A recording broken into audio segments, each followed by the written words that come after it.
Bonjour à toutes et à tous.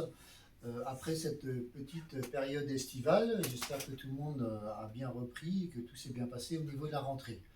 Un petit retour sur le mois de juin. Alors les élections professionnelles ont eu lieu, comme vous le savez, au mois de juin dernier. L'ensemble du personnel a donné une large majorité au SNE-CGC, puisque sur 27 élus, ils ont la majorité absolue avec 14 élus. La CGT, 3 élus, Sud, 4 élus, la CFDT, 3 élus et l'UNSA, 3 élus. Donc désormais, effectivement, le SNE-CGC a une majorité absolue au CSE. Alors concernant l'actualité sociale, alors, nous avons actuellement des négociations en cours sur les rémunérations, comme vous avez pu le voir. Le groupe propose 2,2% d'augmentation de salaire et une prime de 1 000 euros. Alors 2,2% sur l'année 2022, dès lors qu'elle est versée en octobre ou en novembre, ça ne fera pas 2,20% sur l'année.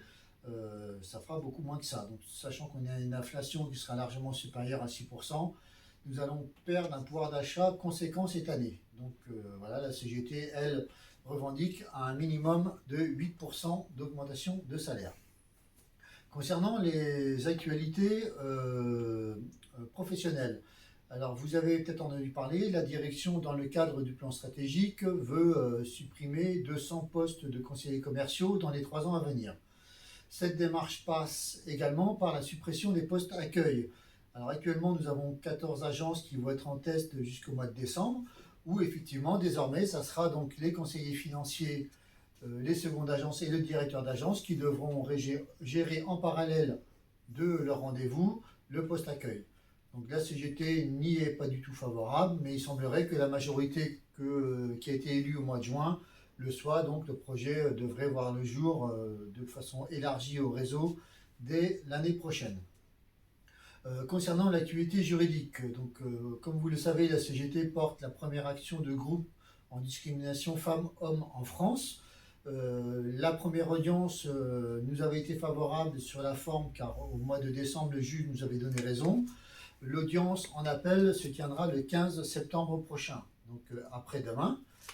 Concernant le procès que la CGT porte sur l'augmentation du temps de travail pour les nouveaux rentrants, donc ça concerne aujourd'hui 585 salariés, le délibéré du jugement qui s'est tenu, de l'audience qui s'est tenue au mois de juin, aura lieu mardi 20 prochain.